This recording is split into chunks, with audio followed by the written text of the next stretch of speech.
दोस्तों एक बार फिर आपका स्वागत है, अभिनंदन है आपके अपने YouTube channel Aryan institute Allahabad में। दोस्तों जैसा कि बोर्ड पर आप देख पा रहे हैं, आज एक बार फिर आपके समक्ष बात करने वाले हैं यूपी डीएलएड प्रथम सेमेस्टर बैच 2022 पर। दोस्त लगातार आपके साथ डीएलएड प्रथम सेमेस्टर के दौरान अनवरत आप सभी के लिए संघर्ष जारी है।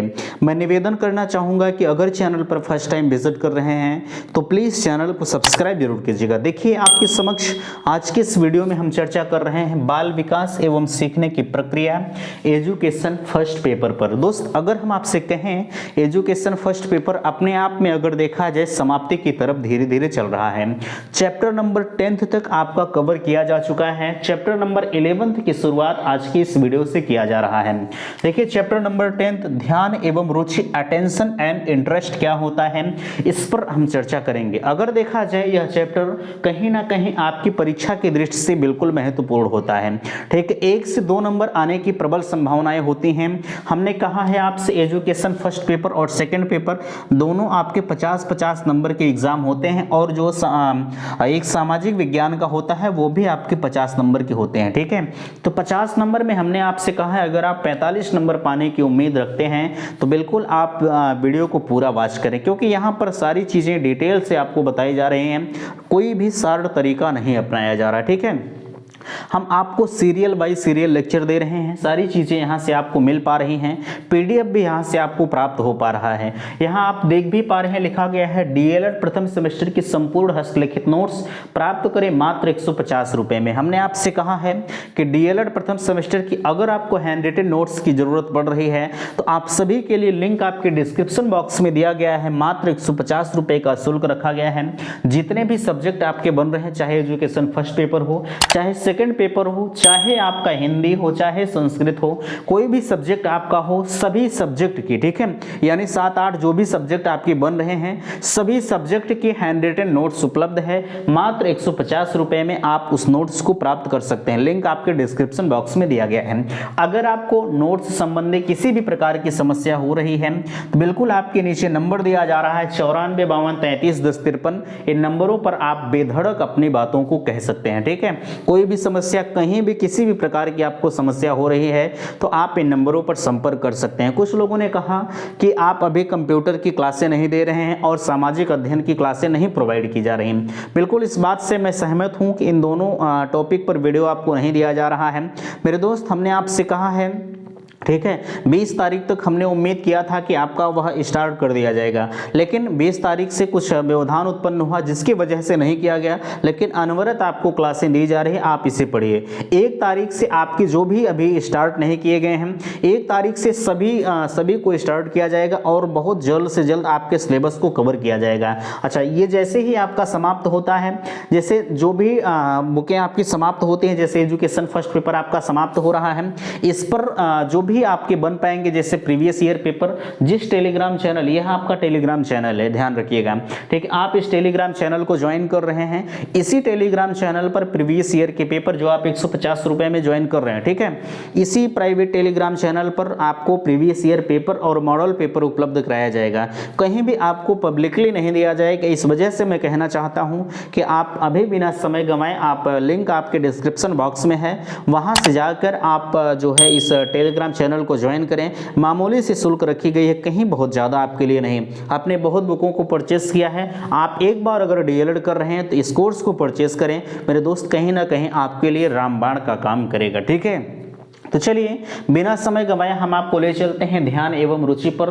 ध्यान क्या होता है, रुचि क्या होती है, इसमें अवधान भी आपका आता है।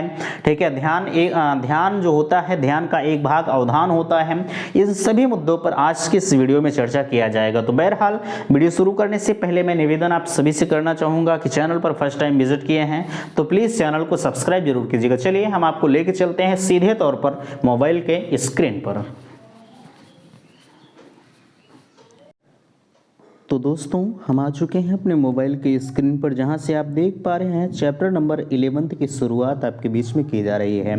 ध्यान एवं रुचि। चैप्टर नंबर 11 का नाम है अटेंशन एवं इंटरेस्ट आप किसे कहेंगे। ठीक है, देखिए अगर बात किया जाए अटेंशन मीन्स आपका हो सकता है ध्यान और इंटरेस्ट मीन्स आपका रुचि होगा।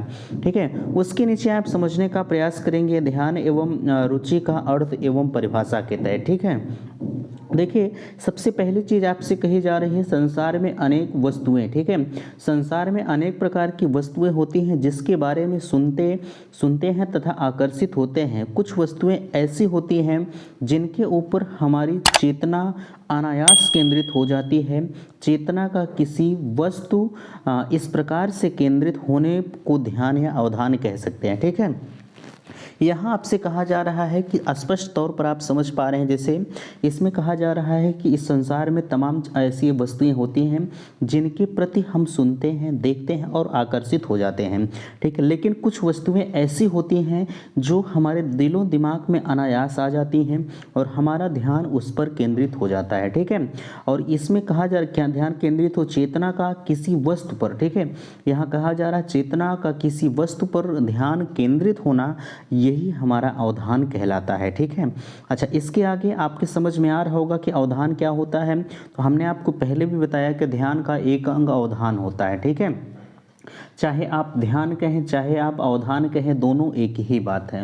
नीचे कहा जा रहा है अधिगम की महत्वपूर्ण विशेषता चेतना को केंद्रित करना है। बिना चेतना केंद्रित किए अधिगम संभव नहीं है। अधिगम में सीखना होगा। ठीक है, बिना ध्यान केंद्रित किए, जैसे हम आपको पढ़ा रहे हैं, आपका ध्यान पता लगा आप पढ़ने पर नहीं है, किसी और जगह चला गया है, जैसे आपका ध्यान कहीं दिल्ली घूम रहा है, कहीं जो है मुंबई घूम रहा है, इस तरह के ध्यान आपके बीच में आते रहते हैं।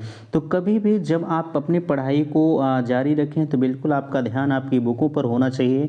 जो भी टॉपिक आप पढ़ रहे हैं उस टॉपिक पर हमेशा आपका ध्यान केंद्रित होना चाहिए। ठीक है, ये चीज़ें यहाँ स्पष्ट तौर पर आपसे कहा जा रहा है कि अधिगम की महत्वपूर्ण विशेषता चेतना को केंद्रित करना है।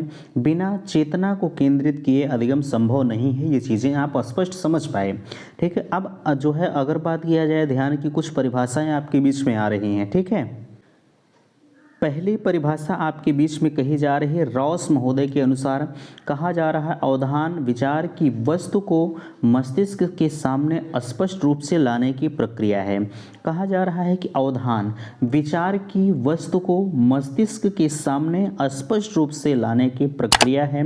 यह किसके अनुसार कथन है? आप कहेंगे रॉस महोदय के अनुसार कथन है। ठीक है, अच्छा इसके नीचे आपसे कहा जा रहा है डम्बेल महोदय के अनुसार किसी दूसरी वस्तु की अपेक्षा एक वस्तु पर चेतना का केंद्रीकरण अवधान कहलाता है। आपके बीच में तमाम तरह की परिभाषाएं आ रही हैं, आप देख पा रहे हैं। हमने आपसे कहा है अगर आपको परिभाषा उस परीक्षा के दौर में नहीं याद आ रहा है तो आप किसी के अनुसार परिभाषा लिख दीजिए। जैसे आप देख पा रहे हैं कैसे कैसे नाम सेलेक्ट किए जा रहे हैं। डम्बेल महोदय कोई कह रहा है, कोई कह रहा है रॉस महोदय, ठीक है, छर्रे के अनुसार, पियाले के अनुसार, इस तरह के नाम आप लिख सकते हैं।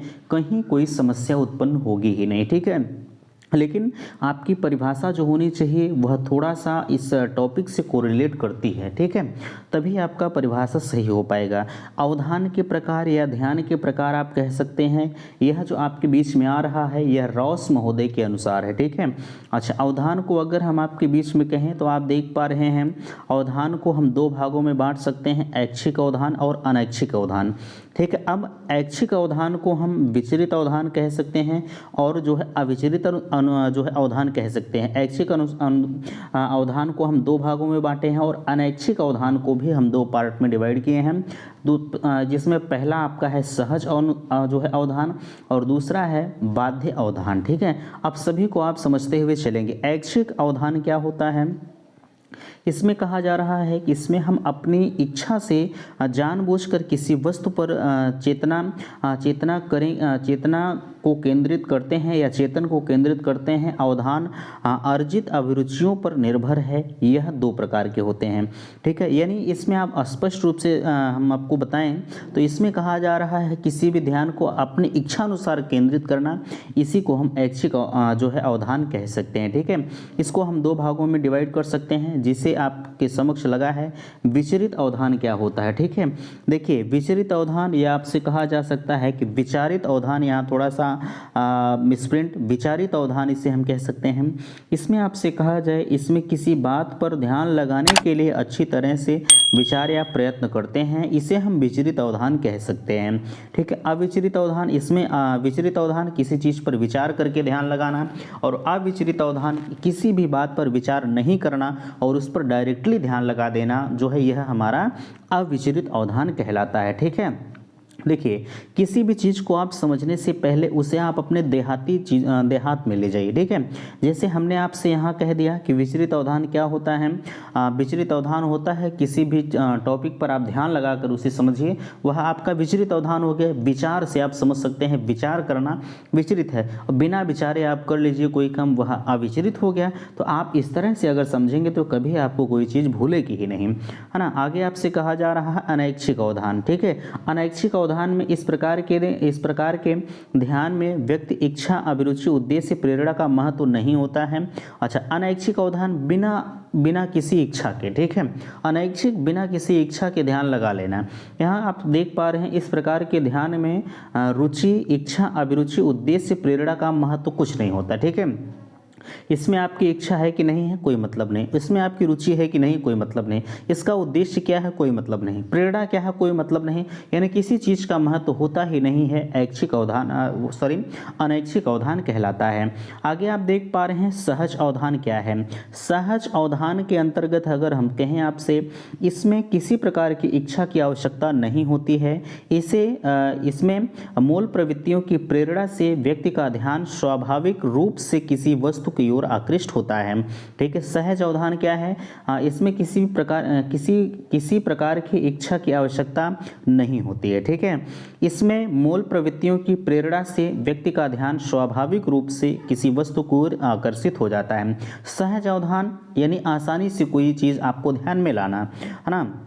इसमें कहा जा रहा है कि व्यक्ति किसी स्वाभाविक रूप से किसी वस्तु पर ध्यान आकर्षित कर लेता है। जैसे आप कहीं बैठे रहिए, आप किसी के ऊपर ध्यान लगा लीजिए, उसके ऊपर आप ध्यान समझ पाइए किसके ऊपर, ठीक है। आप ध्यान लगा लीजिए, यही आपका सहज अवधान हो गया। और बाह्य अवधान क्या है, बाध्य अवधान क्या है, बाध्य होकर किसी दर्शन पर ध्यान लगाना पड़े। जैसे देखिए, जैसे आप समझ पाएँ, जैसे आपके यहाँ कोई प्रोग्राम हो रहा है, ठीक है, और आपकी इच्छाएँ नहीं है सुनने की, तो आप वहाँ बाध्य हो जाएंगे, आपको सुनना पड़ेगा, है ना। यहाँ कहा जा रहा है तेज ध्वनि होने पर ध्यान लगाना ही पड़ता है। जैसे कोई अगर आप पढ़ाई कर रहे हैं और आपके बीच में अगर डीजे बजाना प्रारंभ कर दिया जाए तो जाहिर सी बात है वहाँ आप मजबूर हो जाएंगे, मजबूरन आपको वहाँ सुनना पड़ेगा। तो वही चीज़ें यहाँ आपको स्पष्ट रूप से बताई जा रही हैं, ठीक है। रुचि है, अभिरुचि, इंटरेस्ट क्या होता है। अभी तक तो आपने ध्यान के बारे में पढ़ा कि ध्यान क्या होता है, कैसे होता है। अब हम आपके बीच में लाते हैं रुचि क्या होती है। रुचि को आप अच्छी तरह से जानते हैं, कौन सी रुचि, वो रुचि नहीं, ठीक है। हम रुचि को पढ़ा रहे हैं, रुचि को नहीं, ठीक है। चलिए, रुचि को आप समझ पा रहे हैं। रुचि किसी का नाम होगा तो आप समझने का प्रयास करिएगा। अर्थ एवं परिभाषा, रुचि क्या होती है कि कोई चीज़ आपको अच्छी लग जाए, वो रुचि होती है, ठीक है। यहाँ कहा जा रहा है रुचि शब्द अंग्रेजी के इंटरेस्ट शब्द का हिंदी रूपांतरण है। इंटरेस्ट शब्द की उत्पत्ति लैटिन भाषा के इंटरेस्टस से हुई है, जिसका तात्पर्य है इट्स मेक्स ए डिफरेंस, ठीक है। इट्स मेक ए डिफरेंस, ठीक है। अच्छा, आगे इसमें कहा जा रहा है इस प्रकार जिस वस्तु में रुचि होती है वह हमारे लिए किसी दूसरी वस्तु से भिन्न होती है। जैसे किसी वस्तु के लिए अगर आपकी रुचि दिख गई, ठीक है, जैसे कोई अच्छी बुक हो गई, आपकी रुचि उसमें लग गई, उसे हमें पढ़ना है, और अगर कोई और बुक आपको दी जाए तो आपको वह अच्छी नहीं लगेगी, ठीक है। वही चीज़ें यहाँ आपसे कहा जा रहा है। आप समझने का प्रयास करेंगे। आपसे पूछा जा सकता है कि इसका तात्पर्य क्या है, जो है इंटरेस्ट का तात्पर्य क्या है। आप कहेंगे इट्स मेक ए डिफरेंस, ठीक है। चलिए आगे हम आपसे बात करते हैं। इसमें कुछ विभिन्न परिभाषाएं आपके बीच में दी जा रही हैं। पहली परिभाषा आपके बीच में आ रही है क्रो एंड क्रो के अनुसार, ठीक है। देखिए क्रो एंड क्रो महोदय कह रहे हैं अभिरुचि वह प्रेरणा शक्ति है जो हमें किसी वस्तु किसी व्यक्ति वस्तु या क्रिया की ओर ध्यान केंद्रित करने के लिए प्रेरित करती है। जैसे किसी के प्रति अगर आपकी रुचि लग गई तो जाहिर सी बात है हमेशा आपका ध्यान उसकी तरफ केंद्रित होता रहेगा, ठीक है, या प्रेरित होता रहेगा। यही आप कौन कह रहा है? क्रो एंड क्रो महोदय कह रहे हैं। ड्रेवर महोदय कह रहे हैं अभिरुचि अपने क्रियात्मक रूप में एक मस्तिष्क संस्कार है, ठीक है। अभिरुचि अपने क्रियात्मक रूप में एक मानसिक संस्कार है, ये ड्रेवर महोदय कह रहे हैं। भाटिया कह रहे हैं रुचि का अर्थ है दो वस्तुओं में अंतर करना। बिल्कुल जाहिर सी बात है, जैसे हम अगर कहें आपसे कि यह आपके अगर हम कहें यह लड्डू रख दिया जाए, ठीक है, और यहाँ आपके लिए छेना रख दिया जाए, तो जाहिर सी बात है अगर कहा जाए इन दोनों में आपको कौन अच्छा लगेगा, तो जाहिर सी बात है हमें लगता है कि आप कहेंगे छेना हमें अच्छा लगेगा, ठीक है। तो कहीं ना कहीं इसमें आपकी रुचि दिखाई दी कि हमें छेना अच्छा लगता है और इसे आपने साइड कर दिया। ये वही यहाँ कहा जा रहा है। भाटिया महोदय कह रहे हैं कि रुचि का अर्थ है दो वस्तुओं में अंतर करना। ये लड्डू है, ये छेना है, इन दोनों वस्तुओं को आपकी रुचि ने अंतर कर दिया कि हमें कौन सी चीज़ें अच्छी लगती हैं, ठीक है। चलिए मैकडूगल महोदय के अनुसार कहा जा रहा है अभिरुचि गुप्त अवधान है और अवधान अभिरुचि का क्रियात्मक रूप है, ये मैकडूगल महोदय कह रहे हैं, ठीक है। रुचि के कितने प्रकार होते हैं? आप कहेंगे रुचि के दो प्रकार होते हैं। पहला हो गया जन्मजात रुचि और अर्जित रुचि, ठीक है। जन्मजात रुचि कोई चीज़ आपकी रुचि उसके प्रति जन्म से रुचि होती है और कोई चीज़ आप अर्जित करते हैं, प्राप्त करते हैं, उसे हम अर्जित रुचि कह सकते हैं। आगे आपसे कहा जाए जन्मजात रुचि हम किसे कहेंगे? तो मूल प्रवृत्तियों के कारण जो रुचि उत्पन्न होती है उसे हम जन्मजात रुचि कहते हैं। जैसे अगर कहा जाए मूल प्रवृत्ति क्या होती है और मूल प्रवृत्तियां कितनी होती हैं, तो आप कहेंगे मूल प्रवृत्तियां हमारी 14 होती हैं, ठीक है। और मूल प्रवृत्ति किसने दिया है? तो मैकडूगल महोदय ने 14 मूल प्रवृत्तियों को दिया है। हमें लगता है कि ये हमने आपको पहले ही पढ़ा दिया है, ठीक है। ये मूल प्रवृत्तियों से हमेशा क्वेश्चंस पूछे जाते हैं, इस वजह से मूल प्रवृत्ति को हमने बिल्कुल भी शार्ट आपको नहीं पढ़ाया होगा, विस्तृत रूप से पढ़ाया होगा, ये हमारा दावा है, ठीक है। चलिए यहाँ अगर कहा जाए जन्मजात रुचियाँ कौन सी होती हैं, तो खाना पीना ये आपकी जन्मजात रुचि, जैसे खाने पीने की रुचि, खेलने कूदने की रुचि ये आपकी जन्मजात रुचि होती है। हालांकि खेलने कूदने की रुचि तो ये जन्मजात आपकी नहीं होती, लेकिन खाने और किसी चीज़ को पीने की जो रुचि होती है यह आपकी जन्मजात होती है। यह किसी से अर्जित नहीं, आपको भूख अर्जित तो कर नहीं सकते कि हम किसी से ले लेंगे, प्यास आप अर्जित तो कर नहीं सकते, तो यह आपकी जन्मजात रुचि होगी। अर्जित रुचि कौन सी होती है? अर्जित रुचि देखिए यहाँ जो रुचि अर्जित संस्कारों जैसे आदतों, स्वभाव व व्यवहार के कारण उत्पन्न होती है उन्हें हम अर्जित रुचि कहते हैं। यानी अगर इसमें कहा जाए किसी चीज़ को या किसी रुचि को जब आप अर्जित कर रहे हैं, किसी के द्वारा प्राप्त कर रहे हैं, तो वह आपकी अर्जित रुचि कहलाती है, ठीक है। ये चीज़ें आप समझ पाए कि नहीं समझ पाए, बिल्कुल मुझे कमेंट सेक्शन में अवश्य बताइएगा। चलिए आगे आपसे कहा जा रहा है रुचि का अधिगम में महत्व क्या है। जैसे रुचि अगर आपकी है तो रुचि का इस अधिगम में, इस पढ़ाई के क्षेत्र में या सीखने के क्षेत्र में क्या महत्व होता है। इसमें आपसे अगर कहा जाए, देखिए कहा लिखा जा रहा है कि ध्यान रुचि तथा अधिगम का घनिष्ठ संबंध है। ध्यान और रुचि के बिना अधिगम का कार्य सफलतापूर्वक सफल नहीं हो सकता। अधिगम के लिए ध्यान केंद्रित करना रुचि की महत्वपूर्ण भूमिका होती है। और आगे कहा जा रहा है एक ही प्रकार की शिक्षण विधि से सभी बालकों को शिक्षा देना हितकर नहीं होता है। बालकों को आवश्यकता अनुसार रुचि को ध्यान में रखकर शिक्षण विधि का प्रयोग करना चाहिए। इसमें आप समझने का प्रयास करेंगे जैसे आप किसी टॉपिक को पढ़ा रहे हैं, ठीक है, और ऐसा तो है नहीं कि हर जिस टॉपिक जैसे आप पढ़ा रहे हैं या जिस शिक्षण सूत्र का प्रयोग आप कर रहे हैं उस शिक्षण सूत्र को हर बच्चा समझ पा रहा है, ठीक है। यानी आप समझने का प्रयास करेंगे। कभी भी आप टीचिंग कार्य को करिए तो हर बच्चे को ध्यान में रखते हुए टीचिंग कार्य करिए, ठीक है। यहाँ कहा जा रहा है कि एक ही प्रकार की शिक्षण विधि सभी बच्चों को शिक्षा देना हितकर नहीं है। जैसे हम कहें अगर किसी भी एक शिक्षण विधि का प्रयोग कर रहे हैं तो एक शिक्षण विधि से हर बच्चा संतुष्ट नहीं हो सकता, ठीक है। आप उससे किसी और रूपों में परिवर्तन करके दूसरी शिक्षण विधि का प्रयोग करें तो कहीं ना कहीं जैसे एक शिक्षण विधि से किसी बच्चे को नहीं समझ में आया तो हो सकता है जब आप दूसरी शिक्षण विधि का प्रयोग करें तो हर बच्चे को समझ में आ जाए, ठीक है। यही चीज़ें आपको रुचि में उत्पन्न करने की की ज़रूरत है। ठीक है, यहाँ आवश्यकता अनुसार रुचि को ध्यान में रखकर शिक्षण विधि का प्रयोग करना चाहिए। ये चीज़ें उम्मीद करते हैं कि आप समझ पाए। एक बार फिर से इसे हम रिवाइज करते हैं, समझने का प्रयास करेंगे। ध्यान, रुचि तथा अधिगम का घनिष्ठ संबंध होता है। ध्यान और रुचि के बिना जो है अधिगम कार्य सफल नहीं हो सकता। ठीक है, अधिगम के लिए ध्यान केंद्रित करना रुचि का महत्वपूर्ण भूमिका होती है। अच्छा, उसके नीचे अगर कहा जाए, आप देख पा रहे हैं कि एक ही प्रकार के शिक्षण विधि से सभी बालकों को शिक्षा देना हितकर नहीं होता है। बालकों को आवश्यकता अनुसार रुचि को ध्यान में रखकर शिक्षण विधि का प्रयोग करना चाहिए। यह आपका रुचि और अधिगम में महत्व होता है।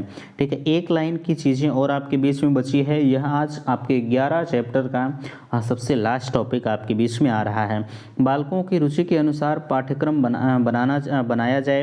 वैयक्तिक भिन्नता के कारण सभी बालक समान रुचि नहीं रखते हैं। ठीक है, वैयक्तिक भिन्नता भी हमने आपको बताया है। वैयक्तिक भिन्नता के कारण कोई किसी कैसे सीख रहा है, कोई अलग शिक्षण विधि से सीख रहा है, कोई सभी कुछ होते हैं जैसे किसी चीज़ को पढ़ाया जाए सरल से जटिल की तरफ से सीख सकते हैं, और कुछ उसी में से होते हैं जो जटिल से सरल की तरफ से भी सीखने की क्षमता रखते हैं। तो अगर देखा जाए तो जब भी आप टीचिंग कार्य करिए, सभी चीज़ों को आप ध्यान में रखते हुए टीचिंग कार्य का अपना सकुशल संपन्न करना चाहिए। ठीक है, उम्मीद करते हैं कि बातें आप सभी को समझ में आई हैं। प्लीज़ अगर किसी भी प्रकार की आपको समस्या है तो आप अपनी बातों को बेधड़क कमेंट सेक्शन में अवश्य कहिएगा। ठीक है, और वीडियो आपको अच्छा लग रहा है तो प्लीज़ मुझे अपना फीडबैक अवश्य दीजिएगा।